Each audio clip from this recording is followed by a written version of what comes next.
Good afternoon. Here we are on King's Pier, and we've got Grant Wharrington talking to us from Stefan Racing, just appeared, so we're going to put the microphone under his nose and see what he has to say. Yeah, it was pretty tough the first night, and obviously a lot of retirements and a lot of damage done. We didn't have any damage, which was great. We didn't break anything.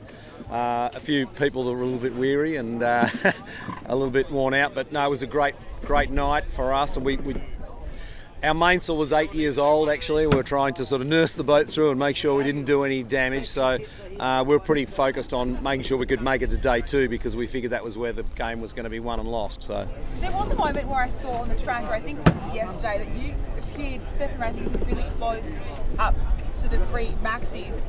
How accurate was that? Like, could you see the other boats in front? No, we weren't within sight, but we knew the sort of game plan on the racetrack, and we knew we were going to be able to make some gains at some stage. I mean, they're obviously substantially faster than us, but we just wanted to be able to stay in touch with them, and unfortunately we couldn't. That hole just kind of opened up and just swallowed us up. So we just ended up, going around in circles and absolutely no wind, no boat speed, and we just lost hours and hours and hours. But anyway, that's just the game. It was always going to be a tricky race tactically and with the weather, and it was really unusual to be stuck in behind Flinders Island. You never see Flinders Island, or if you do, it's a bad place to be, right?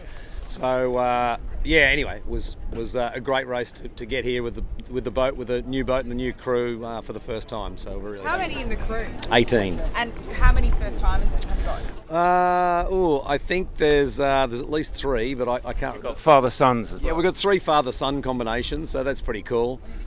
Yeah, so that was really good. Where are the father-sons? Go and get your son, mate.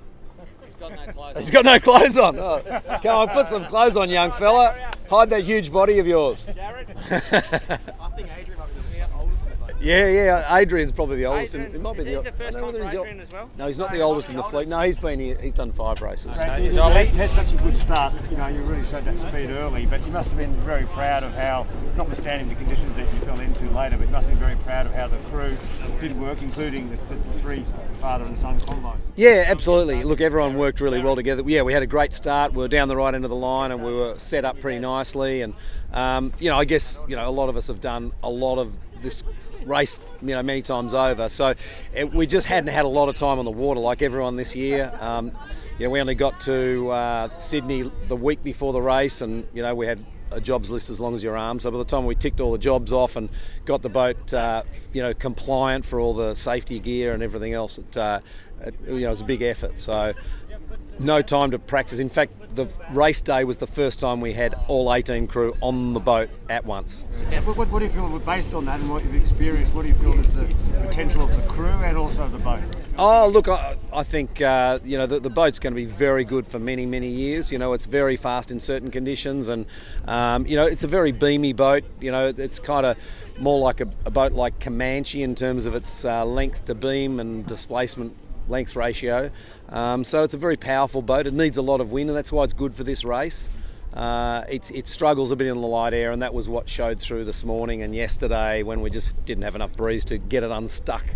So it's a big flat wide dish that sticks to the water if you haven't got enough wind. So kind of like sub 10 knots we really struggle. You would have seen this morning Whisper and the TP52s even closing on us. In fact, Whisper got to within about just a couple of 100 metres. But then we, once we got in the breeze again, we put probably an hour back on them again, between Tasman Island and the finish. So, look, the boat's great, and we just need to sail it a lot more. And Warro, you've done some adjustments too, because am I right in saying you've done some stuff with water ballast and the dagger boards and things? What's happened since she was Beaugest? Not really, Crosby. No, that setup's pretty similar.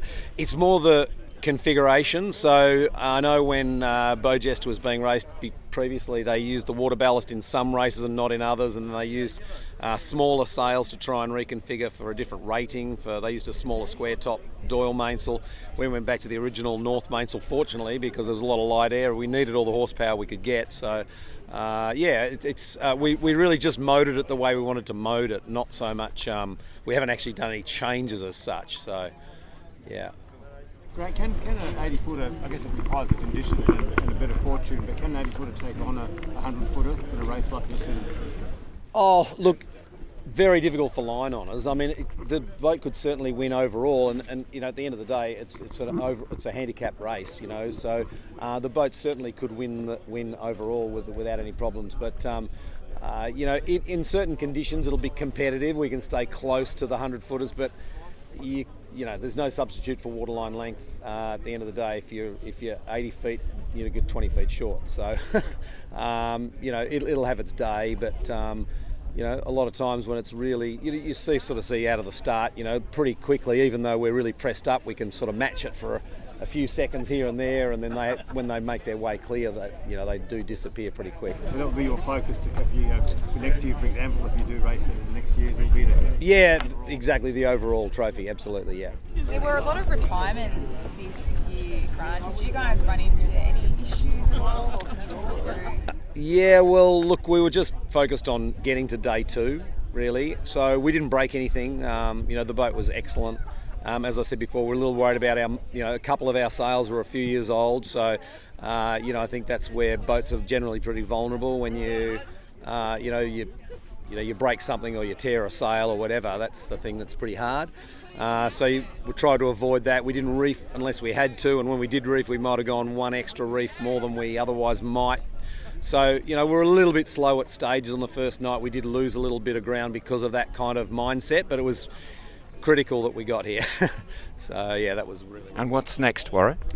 I don't know. We'll have a bit of a chat. You know, we might go to Geelong. We might go to Port Lincoln. We'll definitely do Hamilton Island Race Week next year. And, you know, our sponsor Stefan's with us for at least another 12 months, so he's pretty excited about the project. So, and he's decided to abandon powerboats and come for sail. He hasn't raced powerboats for I think 20 years, 18 years or something was the last championships that he did in that, and that really hurt his back. Actually, he's had spinal surgery. So going to Hobart, very good for his back. Yeah, well, yeah, that's right. He's actually just started talking about next year whether he might be able to do a race, and he's you know, not getting any younger like all of us. So anyway, we really hope he can get fit enough to do it, and we'd love to see him on deck. It'd be very cool to have him on board. How will you be celebrating, and when was the last time you slept? Haven't had much sleep actually, but this sounds like a good way to celebrate. We might give that a go. Typical Queenslander. Exactly. That's great. Thank you very much. Is there a chance we could have a quick chat with the father-sons? Sure. Can we round up the other two duos?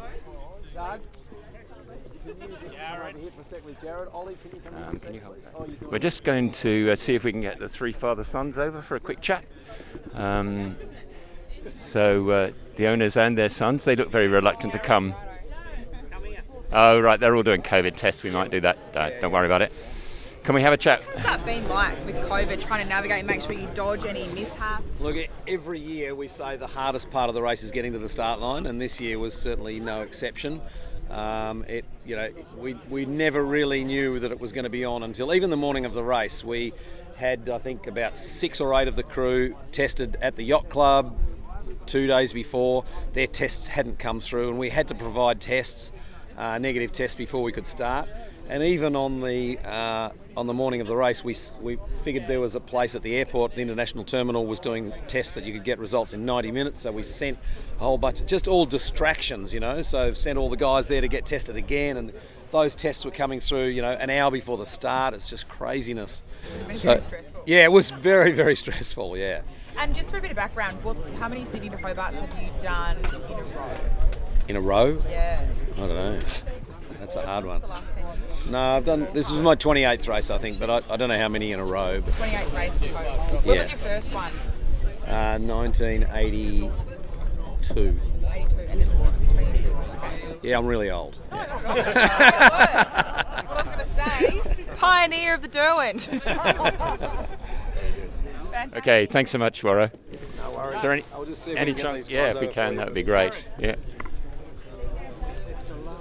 Sorry? Yeah. No, just keep it on. Keep it on. Yep. So this was the Bowden 80 by Team Beaugest in black. Hence, you mightn't recognise her because she's so multicoloured, and she's come a long way since. So I was going to say, can we do some introductions to start with? Do you reckon? Yes. Okay. This is Paul and Zach Hayes. Yeah, Doug and Jared Salas, they're from Northern Territory. There's Ollie, and I'm Grant. And actually, Doug and Paul and I and Adrian all own the boat together. So Adrian's over there. So he's our senior member of the crew. So yeah, this is our three father and sons. So Should we start with the youngest and see what they say? yeah, definitely. Who's the youngest? Zach's the youngest in the whole fleet, actually. Okay. Wow, how old are you, Zach? 18. And is this, tell me about your experience with sailing previously. I've sailed all my life, sort of thing. Ever since my dad, sort of thing, sailing all the time. And what was it like doing a Sydney to Hobart? It was a journey. It was long. It was tough. It was tough. It was good. It was good fun. Yeah, definitely, without a doubt. Would you do it again with your dad? Yes, yeah, I would definitely do it, Dad. What about Dad? Would you do it again with Zach? Yeah, sure. Zach was great help. He took on every role he was asked to do, and he ended up being one of our mainsail trimmers for the last half of the race. He even trimmed the main coming up the river, coming to the finish line, and did a great job. He was doing jibes and all sorts of stuff, and he wasn't scared of taking on the big, powerful winches, and we'd all be wincing, looking at him going, oh, God, how's this little fella going to do? He's going to get sucked into it. But he'd get down there and have a crack. And he became, he got a lot of good friends on the boat during the race, and he really enjoyed listening to the banter and being part of the banter and listening to the guys. And I think he just learnt so much for the last 2 days or 3 days at the BNC. Should we go next up? Who's next? Father son here. Father son, yeah. Yeah, Doug Salas, from Darwin, Northern Territory.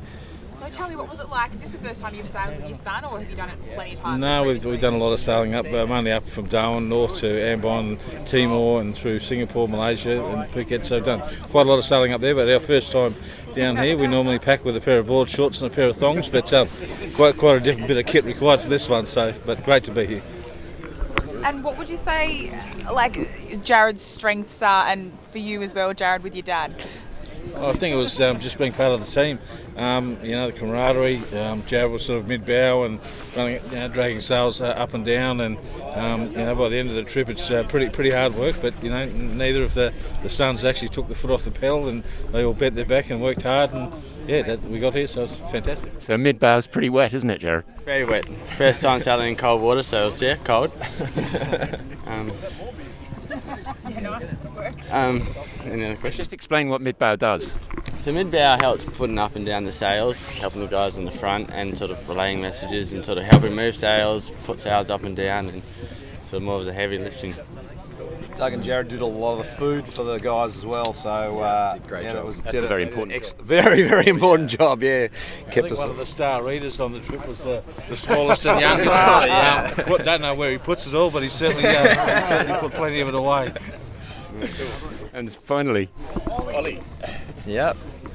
So I did some sort of similar stuff to Jared, mid-bow, mast stuff, helping putting up and putting down sails, putting sails forwards when we had no air, putting sails back when we had too much air, and the never-ending cycle. The never-ending cycle. most people don't realise they're pretty heavy, aren't they? Oh my God, yes.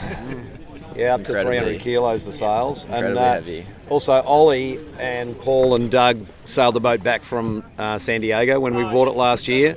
So they'd all had plenty of time on the boat. So I think maybe for Ollie, he's probably been following me down here for the last 25 years with the family, and it's the first time he's got to actually do the race. So it's pretty cool. Side. Yeah. Good start. Like you said, your dad said you followed him all his life in this race.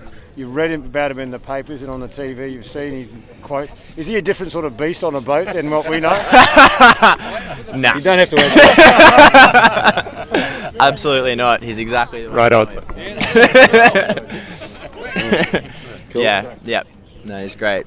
Is there a favourite moment from, I know the whole race is an absolute highlight, particularly considering your result, but is there a favourite moment you've had throughout the last 3 to 4 days? Oh yeah, 100%. Unfurl of the Mo on the start line. That was unreal at the top of the fleet, just on top of Scallywag. That was awesome. Such a good start. Yeah, that was great. And then the punishment that followed a few hours later. yeah, no, that was pretty good. That was a lot. The good thing with all three of the boys, none of them were sick, so they all soldiered on. None of them were actually ill at all, so they actually, unlike some of the other crew, they were able to sail the whole race 100% and did 100% of all their watches, and weren't sick at all. So that was a real good thing for the young fellas to get through the race, because it was pretty tough on the first night. How many of your crew did suffer a bit of seasickness? Well, I think there was 4 or 5. Yeah. Yeah. Is that common or uncommon? That's common. Interesting. In those sort of conditions, it's pretty common, yeah.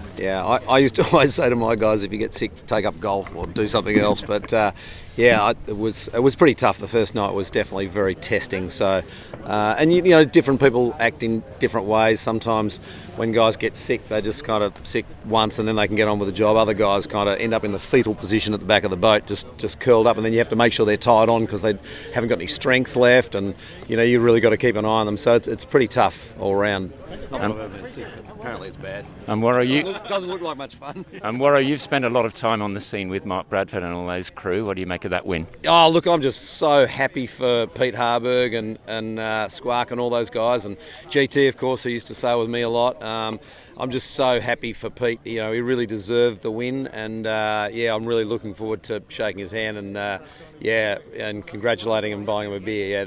Look, great crew, well deserved.